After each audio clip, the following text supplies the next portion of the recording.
Muchas gracias, Jorge, por el pase a este segundo panel y a cada uno de los panelistas que participaron, que estuvo excelente esta presentación. Y ahora le damos paso a este segundo panel, como bien mencionaba Jorge, que me siento feliz, muy orgulloso porque tengo el honor de compartir con tremendos panelistas.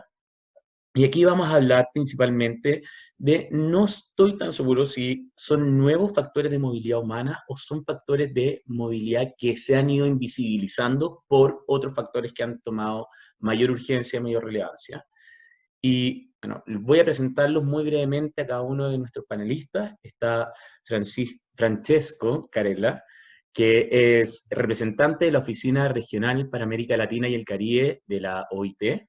También tenemos a Stefano Angeleri, que es profesor del Centro de Derechos Humanos de la Universidad de Ireland Galway. Espero no equivocarme en eso, me pueden corregir. También tenemos, bueno, a María Lucía Torres, que es profesora de la Universidad del Rosario en Colombia y parte del comité organizador de este tremendo evento. Y por último, y no menos importante, tenemos a Trinidad del Río, que es la encargada de educación e interculturalidad, palabra que me costó un poco, del Servicio Jesuita Migrante.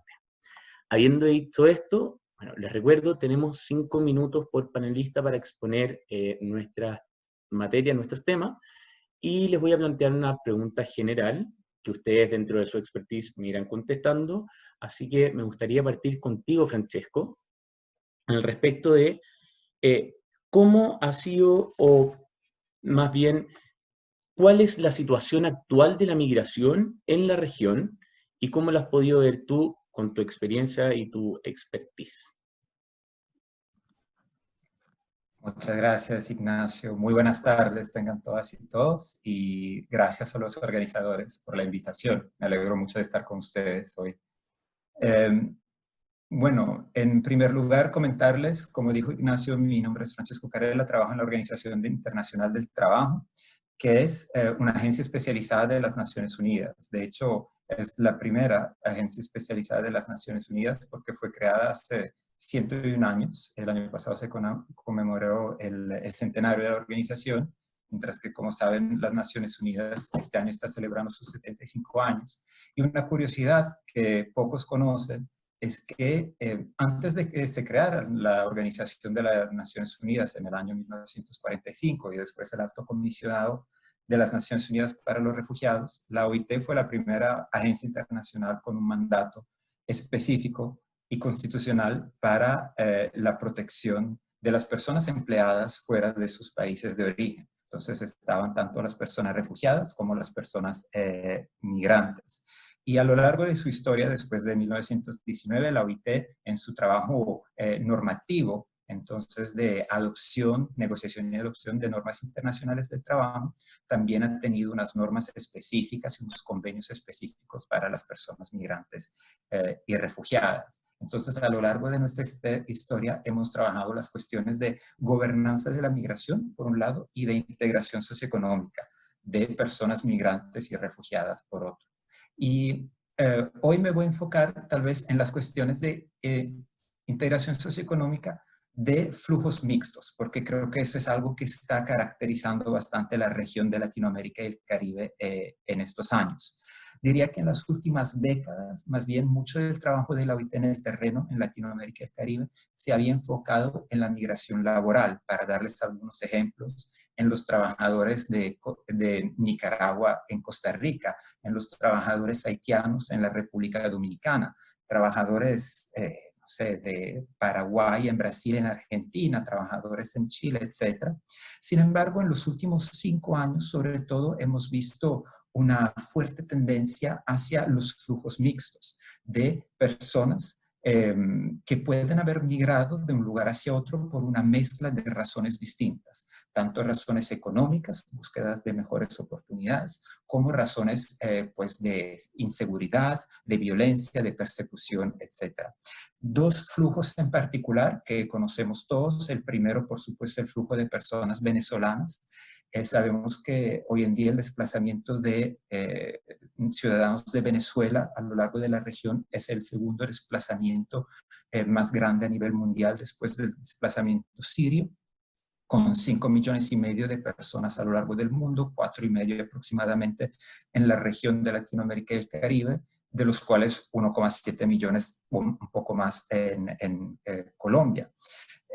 Digamos que es interesante ver cómo los diferentes países y también dentro de los diferentes países se considera a estas personas refugiadas o migrantes, no necesariamente porque cambie o varíe el perfil de la persona, sino más bien, y sobre todo diría, por si el país aplica o no una definición ampliada del concepto de refugiado, como lo es la definición de la Declaración de Cartagena del 1984, pero independientemente del nombre que les damos o de si son refugiados o migrantes, ¿cómo podemos asegurar la integración socioeconómica de estas personas en un contexto tan difícil para la región como el que estamos viviendo ante la crisis del COVID-19? Algo parecido se aplica también al segundo flujo que voy a mencionar, que es el flujo de ciudadanos de los países centroamericanos hacia el norte, o sea, hacia México y más allá, por supuesto, hacia los Estados Unidos, que es un flujo mixto porque se desplaza por razones económicas, por razones de violencia, inseguridad. También está la cuestión del cambio climático, por supuesto. Acabamos de ver cómo los huracanes golpearon de manera particularmente fuerte Honduras, algunas zonas de Nicaragua. Y sabemos que aproximadamente, podemos decir, unos 400,000 personas transitan por México cada año desde Centroamérica tratando de llegar hacia el norte, ¿no? Así que bueno, ahí una pincelada tal vez para abrir las discusiones y después les cuento con gusto algo más sobre la cuestión de la integración socioeconómica. Gracias. Excelente. Gracias. Gracias por esa introducción a esta temática. Y con eso mismo quería dar el paso, porque lo mencionaste un poco a Stefano, dentro de tu experiencia trabajando en el Centro de Derechos Humanos. ¿Cómo has visto tú la migración? En el fondo, ¿cómo encuentras tú que está el escenario actual en la región latinoamericana? Buenas tardes, buenos días a todos y gracias por la invitación. Ok, sí, trabajo en derechos humanos y mi particular área de expertise es la salud y los derechos humanos. Entonces, este es un factor muy importante también en el contexto regional para encontrar medidas conforme con un enfoque de derechos humanos y un enfoque diferencial. Me gustaría abordar tu pregunta, Ignacio, enfocándome en la salud y reflexionando un poco sobre qué significa para un migrante, también un migrante irregular, tener un derecho a la salud, porque muchas veces hay la impresión que se trate la salud del migrante como un factor, como un elemento emergencial, como un tratamiento de urgencia, pero a nivel internacional, por los estudios de salud públicas, la gobernanza mundial de salud y también a nivel de derechos humanos, la salud significa varias cosas y significa tratamientos médicos, pero también significa gozar de condiciones socioeconómicas, socioambientales favorables. El contenido normativo del derecho a la salud para todos, incluyendo los migrantes, incluye el concepto, aborda también el concepto de determinantes sociales de la salud. ¿Qué son los determinantes sociales? Que son particularmente importantes hoy en un contexto mundial y regional, donde tenemos una amenaza más a la dignidad y a las condiciones de vida de las personas. Son aquellos factores, factores como la pobreza, el acceso a los recursos, la pertenencia a un determinado género, que influencian las circunstancias en las que las personas viven y trabajan y que a su vez influencian también el estado de salud. Y eso es muy importante porque hemos visto que en el contexto también regional en Latinoamérica, el COVID-19 precarizó más aún, agudizó las condiciones de pobreza y de vulnerabilidad de las personas migrantes. Personas, además, que trabajan por la mayoría en un contexto de trabajo informal. Y entonces, esta dimensión del derecho internacional a la salud me gustaría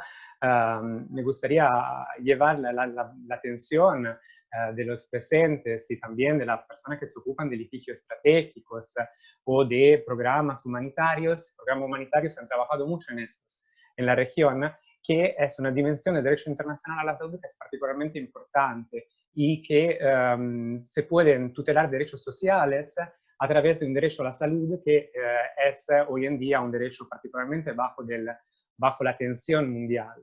Y otro reto para la región también, a nivel de contenido normativo del derecho internacional a la salud, es el hecho que se trata la salud del migrante muchas veces, como dije anteriormente, como salud de urgencia, tratamientos emergenciales, salvavidas, pero el derecho a la salud, si miramos los tratados internacionales y la jurisprudencia internacional en materia, en realidad, influenciado por los estudios de salud pública desde los años 50 y sobre todo después de los años 70, con la Declaración Internacional de Almata y hoy reforzado por declaraciones internacionales como la Declaración de Astana del 2018, en realidad incluye también el acceso a salud preventiva y de manera importante también la atención primaria de salud. Y con la atención primaria de salud, y eso es un área particularmente crítica en el mundo, sobre todo para los migrantes, se entiende los tratamientos de las enfermedades comunes, también de baja complejidad, el acceso al cuidado farmacológico esencial, que en muchos países está excluido, sobre todo para los migrantes irregulares. He leído recientemente, en el caso de Latinoamérica, tengo más competencia en el caso nacional de Colombia, y el grupo interagencial sobre flujos migratorios mixtos ha recientemente lanzado una encuesta y se encontró que de la mayor parte de los migrantes que respondieron a la encuesta, la mayoría necesitaba tratamientos sanitarios que se podían tranquilamente abarcar en un sistema de salud primaria. Y esto es una guía para la política sanitaria, pero también para la realización doméstica del derecho a la salud, que creo que debería ser considerada con mayor atención por parte de todas las autoridades y también por las iniciativas de litigio estratégico, que a veces es difícil llevar tal área del derecho a la salud delante de los tribunales, porque a veces se da la precedencia a situaciones que generan violaciones potencialmente irreparables, y una atención primaria es difícil que genere inmediatamente delante de los órganos jurisdiccionales una violación irreparable de los derechos humanos. De todas maneras, y ahondaremos absolutamente en esa materia que lo conversábamos en algún minuto. Es de plena relevancia porque creo que uno de los, no sé si es uno de los primeros derechos, pero es claramente un derecho que se ve violado o vulnerado, para no ser tan terrorífico con las palabras, pero vulnerado hoy en día en estos procesos migratorios. Y quiero que lo mantengamos ahí presente, dando vuelta, porque vamos a volver sobre ese tema. Y en este mismo contexto también darle el paso a María Lucía, porque me encantaría que nos contaras tú desde tu perspectiva, desde la Academia del Estudio y tu expertise, en el fondo, cómo ves la situación actual hoy dentro de la región. Bueno, muchas gracias, Ignacio, y buenos días para todos. Buenas tardes, perdón. Buenas noches para Estefano y para Francesco. Bueno, en realidad, como decía Ignacio al inicio del panel, pues cuestionarnos un poco sobre si realmente son nuevos factores, o más bien estamos hablando de factores de migración que han estado presentes mucho tiempo, pero que no han sido lo suficientemente visibles y tratados, pero que las condiciones actuales pues nos evidencian la necesidad de girar nuestra investigación y nuestras acciones, refiriéndose a los organismos internacionales, frente a estas situaciones. Yo voy a referirme un poco al tema de lo que ha sido el desplazamiento forzado interno por causa de desastres naturales y por causas ambientales, que digamos pareciera no ser un tema muy frecuente, pero ha aumentado bastante los índices de desplazamiento, como señalaban en el panel anterior, especialmente en América Latina. Y quiero referirme a ello porque hay un organismo internacional que hace seguimiento a este tema, que es el IDMC, y ha señalado que año a año en los informes que presenta sobre desplazamiento forzado interno, el índice de personas desplazadas por causa de los desastres naturales y el clima prácticamente triplica el índice de los desplazados por conflicto armado y violencia, lo cual no suele ser muy claro en la mente de todo el mundo, porque en realidad hay una asociación directa de la violencia y el conflicto armado con el desplazamiento forzado, pero no necesariamente ese link se hace frecuentemente con los desastres naturales y el clima. Pero solamente el año pasado, en el informe del año pasado, de 33.4 millones de personas que se desplazaron en general el año pasado en el mundo, casi 25 millones fueron por causa de los desastres naturales. Esto lo señalo simplemente para hacer alusión a las alarmas que se tienen que prender alrededor de este tema y lo que ello implica para los estados, los organismos, la sociedad civil alrededor de este asunto, porque los desastres naturales cada vez son mayores, cada vez son más frecuentes y cada vez son más devastadores, y esto pues obviamente exige de parte de los estados una respuesta en términos de derechos humanos. Es una realidad que lamentablemente a la que no todos los estados dan respuesta. Si uno hace una revisión en lo que ha sido América Latina, solamente Perú incorporó en la ley de desplazamiento forzado como una de las causales el tema de los desastres naturales, pero por ejemplo el Estado colombiano, pues obviamente hablo por el Estado colombiano porque es mi país de origen, pues el Estado colombiano también tiene una ley de desplazamiento por sus altísimos índices, pero únicamente ceñido a la violencia y el conflicto armado. Entonces, esto simplemente para mostrar unos polos opuestos de cómo un tema que es evidente no ha sido ampliamente tratado y no ha sido incorporado especialmente en las legislaciones y las políticas públicas. Uno pensaría que hay un vacío internacional y que entonces, o que hay un vacío en las disposiciones y que no se sabe cómo tratar el tema, pero lo ha dicho Naciones Unidas a través de sus distintas agencias, lo ha dicho en sus distintos informes. A nivel interno de los estados no debería existir un vacío, porque los principios rectores sobre desplazamiento desde el año 1998 han indicado que siempre que las personas se vean forzadas o obligadas a abandonar su vivienda y éstas permanezcan dentro del territorio nacional, se consideran desplazados forzados internos, y señala como una de las causales de este desplazamiento los desastres naturales o las catástrofes naturales. Es decir, que cuando los estados señalan que no saben cómo dar una respuesta a esto en términos jurídicos, un poco la respuesta de Naciones Unidas ha sido: la respuesta está en los principios rectores. Hay toda una discusión alrededor de los principios rectores, porque hay quienes dicen que al ser una declaración entonces no tienen carácter vinculante, pero digamos que muchos relatores especiales y ya incluso las propias agencias de Naciones Unidas han dicho esa es una discusión ya superada en muchos escenarios, porque los principios rectores recogen disposiciones del derecho internacional de los derechos humanos, del derecho internacional humanitario, y en consecuencia no estamos creando derecho nuevo, no se están generando disposiciones nuevas, y los estados deberían contemplar los principios rectores como una guía para administrar este tema tanto en sus legislaciones como en sus políticas públicas. Yo creo que en la siguiente ronda, Ignacio, ya me voy a referir un poco más al fondo del asunto, pero este es en el panorama general lo que tenemos sobre este asunto. Oye, es que lo agradezco porque, de verdad, este panel, como no tiene una expertise común, digo, cada uno tiene muchos temas muy específicos, creo que esta convergencia, o sea, tenemos que hacer converger el tema y, claro, tenemos el tema de la migración como gran problemática y ahí vamos especificándonos desde la vivencia que han tenido ustedes, cómo lo vamos a dirigir en esta segunda ronda, y ahí mismo es que quiero darle el paso a Trinidad y agradecer, Malú, por la intervención, pero o Trinidad, con todo respeto, ¿no? ¿Cómo ha sido la experiencia de usted en el terreno respecto de la situación actual que pueden ver con los migrantes, que de alguna manera todos somos migrantes también, en mejor situación o en mejor situación, que nos permite como vivir otras experiencias? Y ahí me gustaría que nos contaras, Trinidad, cómo ha sido para ustedes en el terreno ver esta situación y experimentarla. Hola, buenas tardes. Buenas tardes desde Chile. A todos y todas, muchas gracias por la invitación. Mi nombre es Trinidad, como ya decía Ignacio, y estoy a cargo del área de Educación e Interculturalidad del Servicio Jesuita Migrantes en Chile. Así que les voy a hablar un poco de la experiencia de acá y también comentando de la experiencia que tienen los compañeros y compañeras también en otros lugares de la región. Creo que algo que es importante, especialmente importante en este contexto, es todas las distintas consecuencias o los distintos niveles en los que podemos mirar la situación actual de la migración, ¿cierto?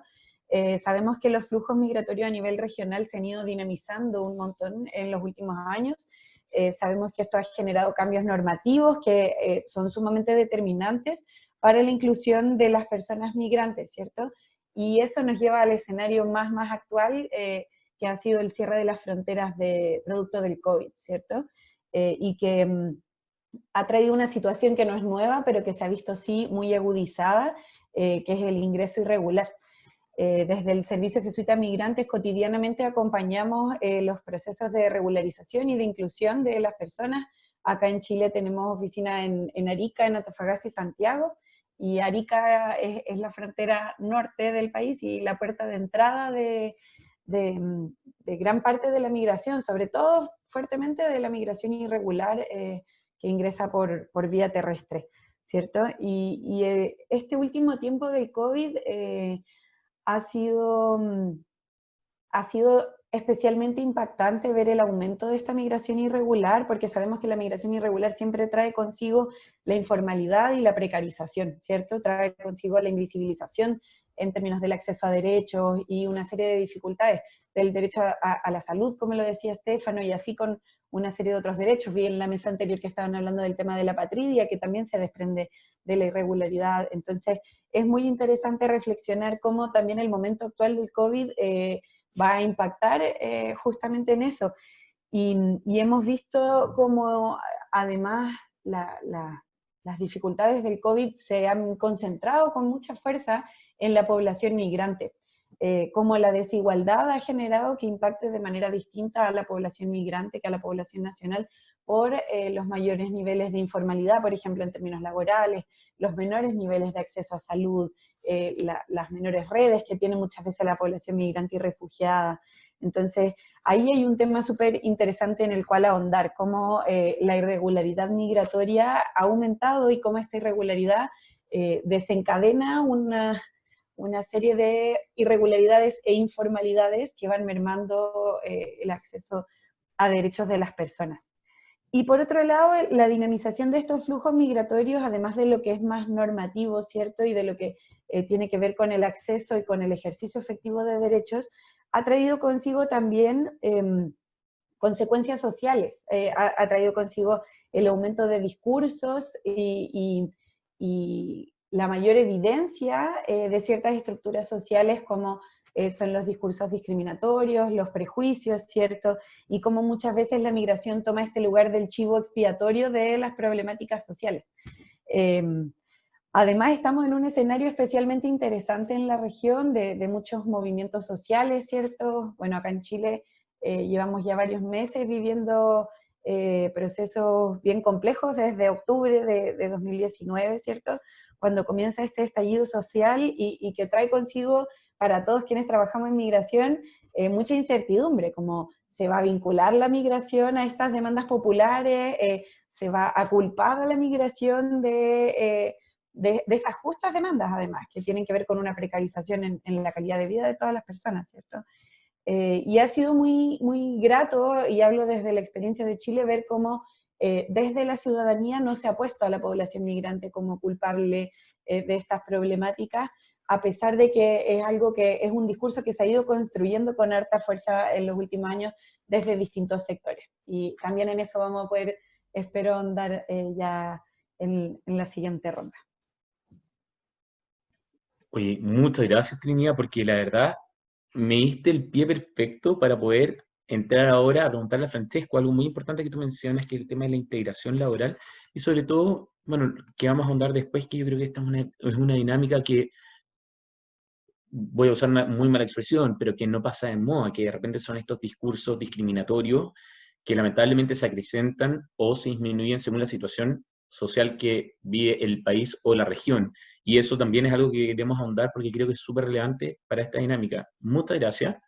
Y le doy el pase nuevamente a Francesco para que podamos hablar un poco ya exclusivamente un poco desde la integración laboral y también cómo se vive esto con el COVID, que al final del día es una realidad que entró a cambiar muchas cosas. Entonces, empápanos con tu conocimiento, el micrófono es tuyo. Bueno, gracias, Ignacio. Mira, realmente estaba pensando en lo que dijiste sobre el hecho de que este panel es muy pues diverso, ¿no? Variado. Es cierto que hay una variedad de experiencias, competencias y temas, sin embargo, todos están muy estrechamente vinculados, ¿no? Lo que nos comentaba María Lucía sobre el desplazamiento debido a cambio climático, otras cuestiones ambientales, pues es una de las causas de los flujos mixtos u otras formas de desplazamiento. Lo que nos comentaba Stefano sobre el derecho a la salud, realmente tiene que ver con la protección social que yo mencioné y volveré a mencionar, que también está vinculada de alguna forma con la integración socioeconómica, y lo que nos comentaba Trinidad sobre digamos, la xenofobia y lo que tiene que ver con el estatus regular o irregular de una persona migrante, también puede ser indicativo o síntoma de algún fallo en el sistema de integración, ¿no? A ver, yo voy a tratar de hablar por un par de minutos, como dijiste, de la integración laboral, integración socioeconómica de estas personas trabajadoras migrantes y refugiadas, y también de sus comunidades de acogida, porque el contexto es muy difícil para todos hoy en día en la región. La OIT estima que, bueno, como sabemos, la pandemia del COVID-19 ha causado no solo una crisis sanitaria, sino también socioeconómica de empleos. La OIT estima que se perdieron en la región mínimo 34 millones de empleos, y todos están sufriendo, la mayoría de las personas están sufriendo por ellos, tanto migrantes como nacionales. Así que, ¿cómo podemos asegurar una inclusión socioeconómica, inserción laboral para estas personas? Voy a mencionar brevemente las herramientas que tenemos desde una perspectiva más jurídica, porque tenemos a muchos juristas en el público, y luego desde una perspectiva un poco más práctica en el terreno que se puede hacer. Desde el punto de vista de los instrumentos de derecho, voy a referirme más bien al sistema internacional de derechos humanos, empezando tal vez por las normas internacionales del trabajo, donde la OIT, como les mencioné, tiene 2 convenios específicos sobre trabajadores migrantes, que también se aplican a personas refugiadas. Uno de ellos está muy poco ratificado en la región. El otro, el convenio 97, sí es ratificado por algunos países, como también lo es la Convención Internacional de 1990 sobre la protección de todos los trabajadores migratorios y sus familiares, y la Convención de Ginebra de 1951 sobre el estatus de refugiado, que tiene unos artículos específicos sobre el acceso al empleo, sobre el acceso a la seguridad social, entre otros. Pero también hay otros convenios dentro de las normas internacionales del trabajo que forman parte del derecho internacional de los derechos humanos, que se aplican a todos los trabajadores, independientemente de su nacionalidad. Y en el caso de trabajadores no nacionales o trabajadores migrantes, se aplican independientemente de su estatus migratorio. Y eso es muy importante, que nos acordemos de este concepto como abogados o como defensores de los derechos de los migrantes. No es por tener estatus irregular en un país que una persona trabajadora pierde sus derechos adquiridos en términos de salarios por horas trabajadas, de acceso a la seguridad social por las cotizaciones que he estado pagando. ¿Sí? Así que creo que eso es fundamental. Para los países que no han ratificado ninguno de esos instrumentos, existen los convenios general de derechos humanos, y en el caso de la OIT, de derechos laborales, que se aplican a todos los trabajadores, y en particular los 8 convenios fundamentales de la OIT, que se aplican en todos los países miembros y cubren cuestiones como la libertad de asociación y negociación colectiva, la erradicación o eliminación del trabajo forzoso y trabajo infantil, y la no discriminación en el trabajo, que por supuesto es fundamental en el caso de los trabajadores migrantes. Ahora, cuando llegamos a las medidas en el terreno que estamos implementando, la OIT trabaja algunas cosas pues sola, otras conjuntamente con nuestros socios como la OIM y el ACNUR. Tenemos una estrategia de integración socioeconómica con el PNUD, etcétera, ¿no? Algunas cosas que deben de trabajarse para los trabajadores migrantes, refugiados y trabajadores nacionales juntos. Y algunas de ellas son, por ejemplo, las medidas de protección social que recomendamos que los estados tomen ante la pandemia, ¿sí? Por ejemplo, los subsidios para aquellas personas que pierden sus empleos, para aquellas personas que pueden volver al trabajo durante la pandemia o después de la pandemia, ¿cómo podemos implementar medidas de salud y seguridad en el trabajo que permitan un regreso al trabajo seguro en condiciones muy diferentes, por supuesto, ¿no? En términos de empleabilidad, ¿cómo aseguramos que los jóvenes tienen acceso a las competencias, tengan acceso a las competencias y a las capacidades que van a necesitar para el mercado del trabajo del siglo XXI, cuando muchos de sus profesores o maestros son y los programas que imparten son del siglo pasado? Y luego hay cosas específicas para personas migrantes y refugiadas. Y ahí, por supuesto, tenemos el acceso a la regularización migratoria como medio para llegar al empleo formal, al trabajo decente, como medio para tener acceso a la intermediación laboral, ¿por qué no? No solo dentro de los países, sino entre países. Y aquí quiero mencionar un ejemplo muy interesante que Colombia está implementando con Ecuador entre los sistemas públicos de empleo que están intercambiando vacantes para ver cómo personas venezolanas, entre otros, pueden encontrar trabajo según sus competencias y su experiencia en los diferentes países. La OIT está apoyando este esfuerzo para ver cómo se puede ampliar a otros países de la región. ¿Cómo se puede facilitar el reconocimiento y certificación de competencias a lo largo de la región?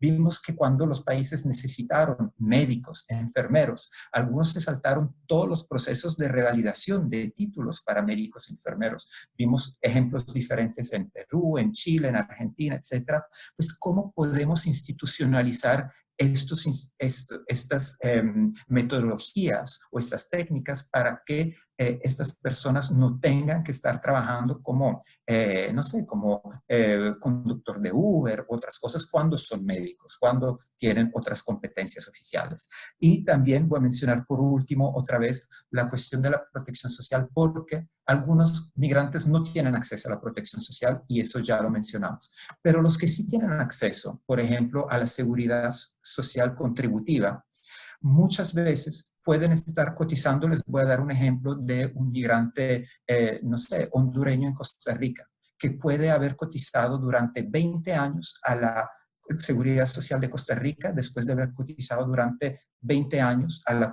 Seguridad Social de Honduras. 40 años de trabajo cotizando, pero como ambos países exigen una cotización mínima de 25 años y no hay un acuerdo bilateral de seguridad social entre los dos, ni han adherido los dos países al Convenio Iberoamericano de Seguridad Social, esta persona va a llegar a los 65, 70 años y no podrá recibir su pensión de vejez, ¿no? Así que son medidas que no pensamos en ellas todos los días, pero es fundamental promover la ratificación del Convenio Iberoamericano de Seguridad Social o la conclusión, negociación de un acuerdo bilateral para que estas personas puedan gozar de derechos que deberían ser derechos básicos y fundamentales para todos, siempre, pero aún más importantes o particularmente importantes en el contexto tan crítico y difícil que está viviendo la región debido a la pandemia. Sí, ahí, o sea, agradezco mucho esta presentación porque nos dejaste también muchas interrogantes que yo creo que da, como lo conversábamos en algún minuto, para un panel incluso más largo de ahondar, porque hay muchas interrogantes que los vinculan a todos ustedes, de hecho, en estas materias, y ahí veo cómo el tema de la seguridad social es un tema importante. Y agradezco, Francesco, por lo que hablabas de la integración. Creo que tenemos muchos desafíos y a lo mejor, si nos quedan unos minutos al final, lo volvemos a retomar con una conversación de todo, pero me quiero afirmar en el tema de la seguridad social y principalmente dar un poco pie de eso a Estefano, que nos pueda comentar, porque tú hablabas de un derecho a la salud respecto de los migrantes que va más allá de la atención de las urgencias, ¿no? Entonces, yo no sé si conoces alguna evidencia jurisprudencial dentro de la región que siga esta línea argumentativa o que plantee algo diferente. Abierto el micrófono para tu presentación. Abierto el micrófono, creo que sí. Sí. Gracias por tu pregunta, Ignacio. Y es una pregunta un poco complicada porque muy amplia, pero también porque hay diferentes sistemas sanitarios en la región, sistema universalístico en Argentina, en Ecuador, y otros sistemas que son, que permiten un acceso dentro de un sistema de seguro. Luego hay también diferentes tutelas jurisdiccionales de los derechos socioeconómicos, y dentro de ello la salud. Así que me gustaría traer como ejemplo el caso que conozco más, que es el caso de la jurisprudencia constitucional de la Corte Constitucional colombiana, porque puede funcionar como ejemplo de algunos límites, pero algunas buenas prácticas y también un potencial en la situación actual. En Colombia, y gracias también al desarrollo de la Corte Constitucional, los migrantes todos, incluyendo los migrantes irregulares, tienen acceso a una atención de salud de urgencia. Aparentemente solo esto. En realidad, los migrantes están divididos también por subgrupos. Y por ejemplo, aparte de una atención de urgencia que abarca también la consecuencia crítica de la salud, de la críticas futuras para la salud si no se interviene inmediatamente, también hay una tutela de la salud, de una asistencia sanitaria prenatal, postnatal, y un tratamiento de las enfermedades así dichas catastróficas. Entonces, enfermedades que, si no tratadas, inmediatamente pueden llevar grave consecuencia para la salud y la vida, el ejemplo del cáncer, o el acceso a tratamientos antirretrovirales para la cura de VIH, de SIDA, a pesar del estado de enfermedad de la persona. Y luego también hay una tutela más técnicamente integral para los migrantes regulares, pero los migrantes regulares se tienen que afiliar en el sistema de seguridad social. Y esto no pasa a menudo. Y entonces la Corte Constitucional muchas veces ha indicado que efectivamente hay un problema también de información sobre los derechos a la salud también de los migrantes regulares. Más del 60% de los migrantes regulares no está vinculado al sistema de seguridad social. Y hay una sentencia que quiero destacar, que es la más reciente de esta línea jurisprudencial, que se publicó hace unos 20 días, y creo que es importante para mostrar cómo los argumentos de salud pública y los argumentos de derechos humanos que la Corte Constitucional de Colombia incorpora pueden ser muy útiles para una mejora de la tutela jurisprudencial, jurisdiccional sanitaria del migrante. Se trataba de un caso de acceso a tratamientos retrovirales de una persona con VIH, y la jurisprudencia constitucional ha repetido varias veces en un año pasado que personas seropositivas tienen que tener un acceso también al cuidado farmacológico y a otro tipo de cuidado médico al respecto. Pero hay una falta de atención al dictamen constitucional y también problemas de coordinación entre diferentes centros de salud y niveles de salud departamental, nacional. Y en esta sentencia lo que me parece interesante es que la Corte dijo que los migrantes irregulares no tienen solo derecho a la salud de urgencia, pero también a una atención en salud preventiva con un particular enfoque de salud pública.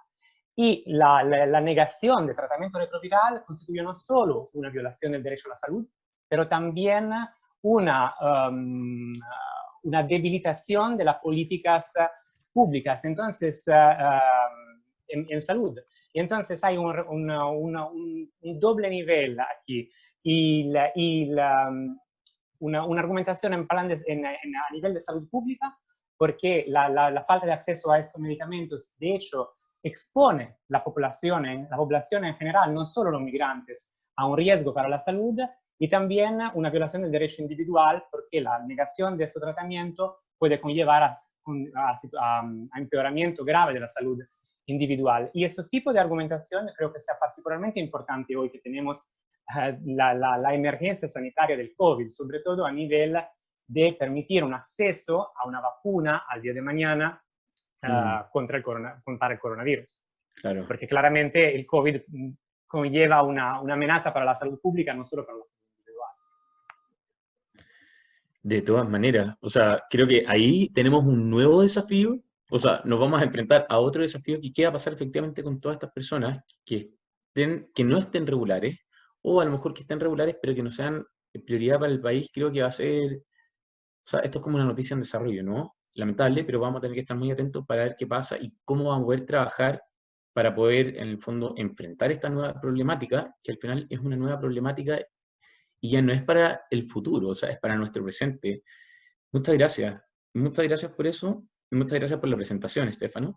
Y le quiero dar el pie a María Lucía, porque respecto a esto, ustedes están enfrentando, bueno, dos cosas. María Lucía, ustedes acaban de tener ahora o sea, el huracán Iota, que fue terrorífico, como pasó, y desde ese punto de vista, me imagino que va a haber un desplazamiento claramente por un tema climático, y ahí es necesario adoptar una categoría jurídica migratoria que cubra a aquel migrante por causa climática o desastre natural, o con lo que ya existe están cubiertos. Bueno, pues sí, realmente son esas realidades, Ignacio, las que realmente lo cuestionan a uno y debería cuestionar los estados, porque digamos que no podemos seguir esperando embates de la naturaleza, de la envergadura del huracán Iota, para poder tener esto muy claro.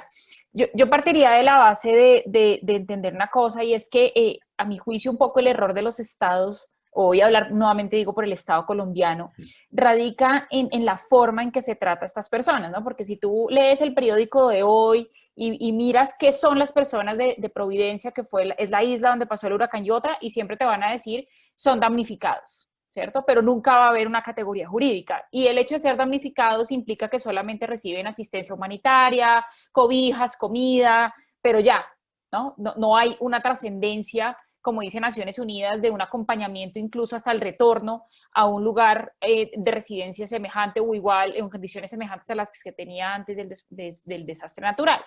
Entonces yo creo que hay que llamar las cosas por su nombre. Seguir diciéndole damnificados a las personas que perdieron su hogar por una fuerza de un tercero o de la naturaleza y que permanecen dentro del territorio nacional, pues son los elementos que Naciones Unidas ha establecido para el desplazamiento, luego son desplazados forzados. Entonces yo creo que al interior de los estados la situación está resuelta.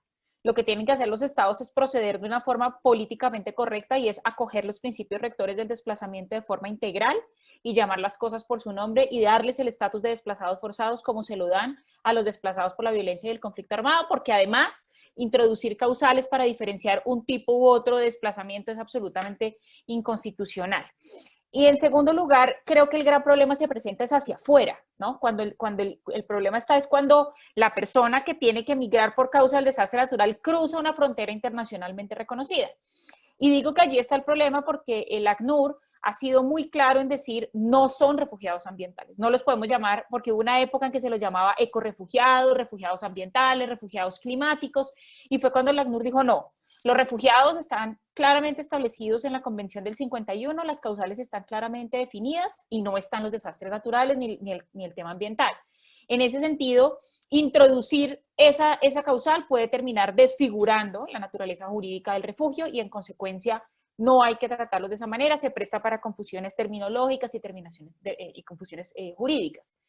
Entonces, de un tiempo para acá, más o menos del año 2015 a hoy, inducidos un poco por la iniciativa Nansen, entonces dice, bueno, entonces llamémoslos desplazados ambientales.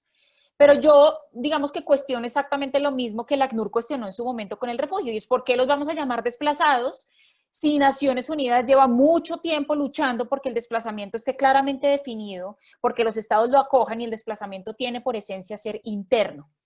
En ese sentido, a tu pregunta, yo sí creo que uno, que sí tiene que haber una denominación, y dos, que no encaja entre las categorías jurídicas existentes. Ni podemos extender el concepto de refugiado, ni podemos extender el concepto de desplazado, porque ambos han tenido unas luchas históricas por proteger unos grupos poblacionales, y si en este momento lo abrimos, se puede generar desprotección.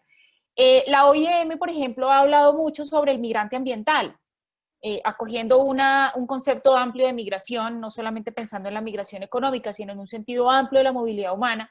Ha hablado del migrante ambiental y dice, mire, es todo aquel que se moviliza, bien sea por voluntad, que es muy cuestionada, o por la fuerza de la naturaleza, teniendo que abandonarlo todo. y puede cruzar frontera internacional. Entonces yo creo que es cuestión de sacar de la invisibilidad de este tema y de darle una denominación, porque creo que por más de que la asistencia humanitaria sea pertinente en casos de desastres naturales, no puede ser la solución. Miren, por ejemplo, Haití, ¿no? Haití, 10 años después del terremoto, todavía hay gente viviendo en las carpas y en los campamentos de Naciones Unidas. Es decir, uno no puede ser damnificado 10 años.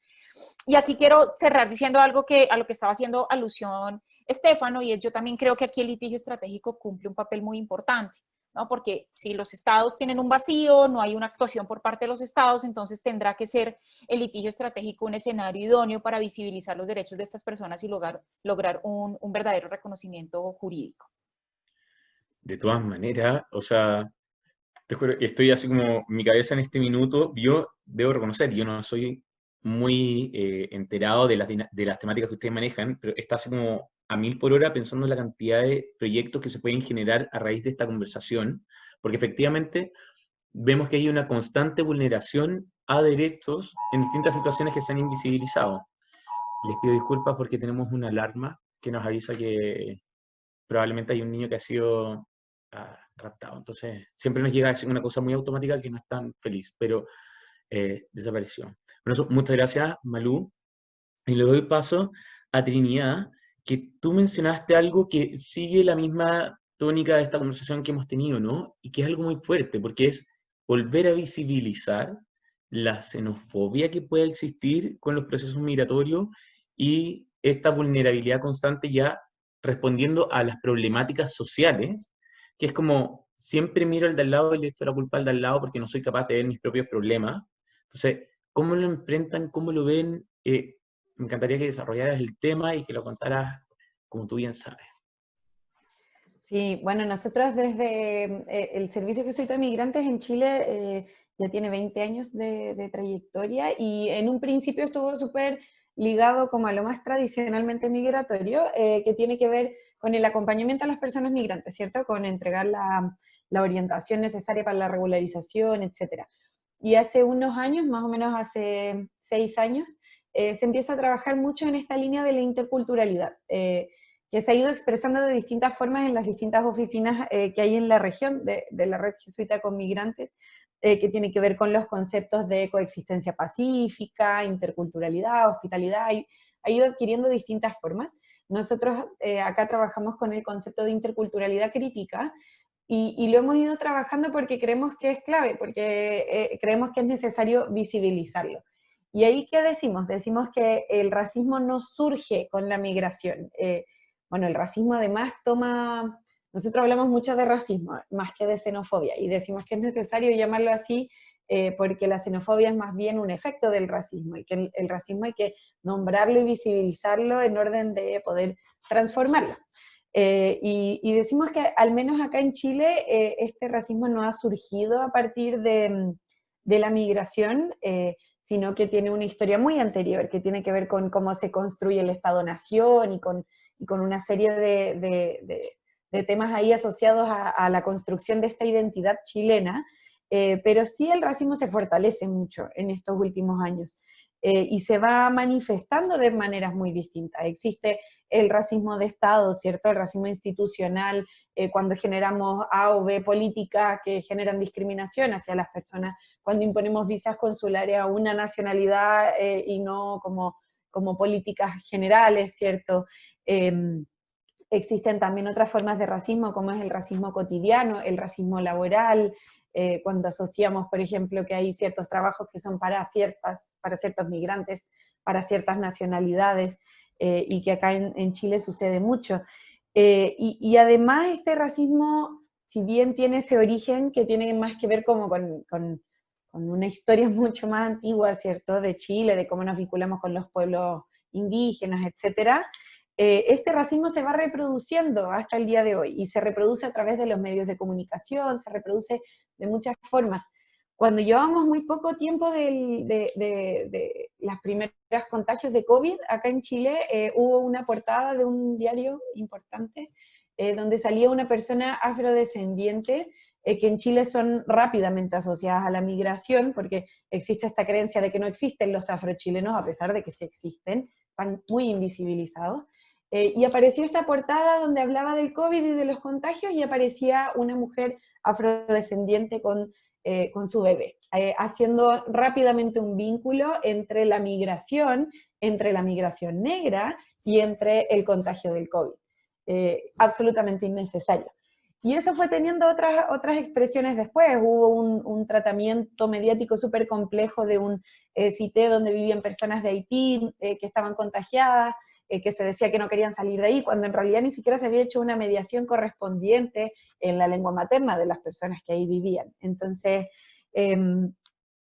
nosotros decimos que este racismo puede adquirir distintas manifestaciones, ¿cierto? Se puede manifestar en la normativa, se puede manifestar en el acceso a información que tengan las personas, según el idioma en que ésta esté disponible, y también se puede manifestar en las disposiciones de los funcionarios que median muchas veces el acceso a los derechos, ¿cierto? En cómo yo como funcionaria, por ejemplo, de un centro de salud, considero o no que esta persona es merecedora del ejercicio de este derecho, y cuánto yo voy a facilitar o no que pueda tener la información necesaria para ejercer esos derechos que le corresponden. Entonces, lo que ahí nosotros planteamos es la necesidad de tematizar y visibilizar el racismo en todos los distintos niveles, en el nivel escolar, en el nivel barrial, en el nivel laboral, etcétera, poder visibilizarlo en orden de poder transformarlo. Y para eso trabajamos a nivel comunitario, generando actividades de encuentro entre los distintos vecinos y vecinas a nivel de las escuelas, promoviendo la creación de escuelas interculturales, escuelas y espacios en general, donde todos los saberes se valoren de la misma forma, no este discurso de, bueno, pero es que acá estamos en Chile, entonces usted tiene que hacer las cosas como las hacemos los chilenos, ¿cierto? Sino cómo vamos promoviendo que los saberes de las distintas personas sean valorados de igual manera. Y para esto podemos, como decía antes, en distintos lugares de la región se ha trabajado desde distintas formas, como la hospitalidad, la importancia de la acogida en la recepción de las personas, la coexistencia pacífica en otros lugares, y nuestra apuesta es por la interculturalidad crítica, porque creemos que justamente implica la transformación de la sociedad hacia una que sea simétrica, y implica ir construyendo entre todas las personas una sociedad de acogida. Y esto pasa por lo normativo, pasa por cómo nos vinculamos socialmente, y pasa por no seguir reproduciendo ciertos discursos, ¿cierto? A nivel muchas veces de autoridades de Estado, de medios de comunicación, etc. Oye, estoy así demasiado feliz por la intervención. Muchas gracias, Trini, porque creo que hay algo que, insisto, y voy a insistir muchas veces, que es transversal a todos, y creo que ese es un gran desafío que tenemos. No sé cómo todavía no hemos podido aprender a que el que viene no necesariamente viene a atacarnos, no necesariamente viene a generar un conflicto interno, ¿no? Y cómo podemos eliminar todas esas barreras, todos esos prejuicios que tenemos, y darnos cuenta que hay un trabajo no menor que hacer en cada una de las aristas que ustedes han mencionado, y ahí, bueno, les quiero en primer lugar agradecer a cada uno de ustedes por sus intervenciones brillantes, cada uno, muchas gracias. Creo que fueron muy claros en establecer cada punto, y eso se agradece. También agradecer eh, todos los puntos que nos han dejado como, yo creo que a los espectadores y a mí, como moderador de este panel, para trabajar a futuro, o sea, eliminar las barreras o prejuicios que existen, ver cómo darle una nueva categoría o darle una categoría a todos aquellos desplazados que vienen producto de eh, temas climáticos, ver el tema de la salud, que efectivamente es un tema que se ha venido tratando hace muchos años. Yo me acuerdo en Chile, hace 7 o 8 años, teníamos un gran caso de problemas en cuanto a la salud, que solo eran casos de urgencia, hasta por ahí nomás. Y bueno, el tema de la interculturalidad, el tema de la inclusión laboral, y al final del día, ver cómo hacemos ratificar lo que mencionaba Francesco, los tratados que ya existen, los convenios que ya existen, y cómo los hacemos ejecutar también. O sea, nos llenamos de normas y no nos llenamos de ejecuciones, que es lo que tenemos que hacer hoy en día. O sea, hoy día tenemos el texto, digamos en la práctica, no nos cuesta nada. Agradecerle, de verdad, muchas gracias a nuestros panelistas, y le quiero dar el paso ahora a la profesora Giorgia Pavani de la Universidad de Bolonia, porque han celebrado un gran convenio dentro del marco de la Unión Europea, y me encantaría que nos pudiera contar en un par de minutos de qué se trata y qué es lo que ocurre con este convenio. Muchas gracias, Georgia, por estar acá. Gracias, buenos días, un saludo desde Bolonia, desde Italia.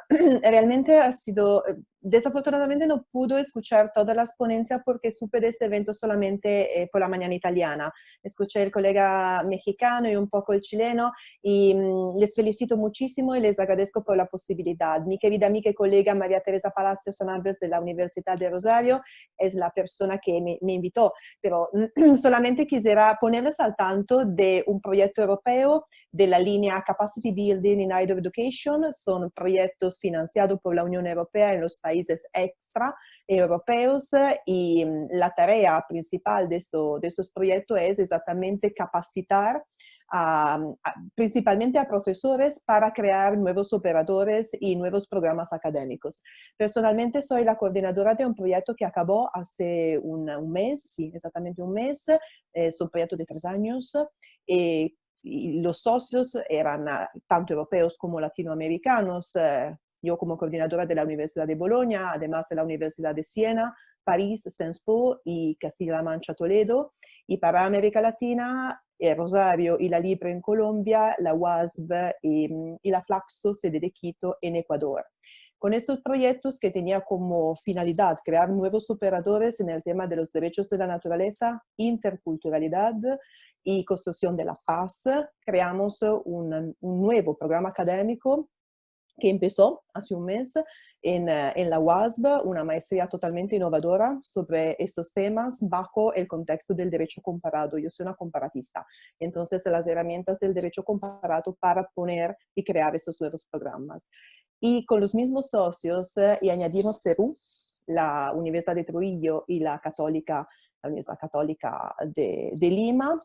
Aplicamos en febrero de este año y logramos este nuevo proyecto que en cambio tiene como objetivo principal el tema migratorio, que antes del COVID era el tema en América Latina. Yo creo que seguirá siendo con modificaciones y exactamente afectado también por el tema de la salud, seguirá siendo el tema. Y lleva este título un poco particular, ¿no? Que damos como, se llama Repensando la migración desde la frontera de Venezuela. Nuevo programa académico en migración, interculturalidad y movilidad humana, esta palabra que nosotros los europeos estamos estudiando gracias a vosotros. Y entonces el proyecto fue aprobado a final de agosto y va a empezar en enero. Claro, en estas condiciones, es decir, que los primeros eventos serán necesariamente online de la próxima primavera, pero esperamos pronto de viajar y de desarrollarlos en América Latina. Entonces, vuestra red será, creo, muy importante, realmente importantísima, porque esta vez no vamos a crear un único programa y esperamos innovador, sí, pero no solamente uno, sino de forma difundida en los 3 países, Colombia, Ecuador y Perú. Y entonces, además de las actualizaciones de programas académicos que ya tenemos, vamos a crear nuevos, pero repito, en un marco, ese es el objetivo, un marco común, en el sentido de intentar, no solo desde la perspectiva jurídica, sino también de educación académica, crear este marco que falta en América Latina, que por lo menos los operadores de fronteras, y no solo de fronteras, puedan dialogar entre ellos. Y con las instituciones, claramente. Yo no soy una experta de migración, soy una comparatista y soy una experta, ahora puedo decir, de coordinación, por lo menos porque 2 ya me dan el título de experta de estos grandes proyectos, pues son proyectos grandes, inmensos, pero gracias al derecho comparado y a la organización de poner en contacto expertos, contamos muchísimos con este proyecto y será la ocasión realmente para ponernos en contacto con operadores. Tenemos universidades que tienen sedes en ciudades de frontera y entonces tenemos ganas de empezar realmente y de viajar ahí. Entonces quisieras por lo menos presentarlo así con unas palabras y decir que pues contamos con esta oportunidad y que sea una oportunidad, espero, compartida. Muchísimas gracias. Excelente, muchas gracias, Georgia. Y bueno, si es que en algo se les puede ayudar o apoyar, cuenten con la Red Pro Bono de las Américas y por supuesto con María Lucía y con todo el panel organizador de este evento. Muchas gracias a todos, que tengan una buena tarde una buena noche, que descansen y vuelvo a reiterar mis agradecimientos. Excelente team. Que estén muy bien. Hasta luego. Gracias, Ignacio. Gracias a todos. Gracias, hasta luego. Gracias a Dios. Chao, muchas gracias.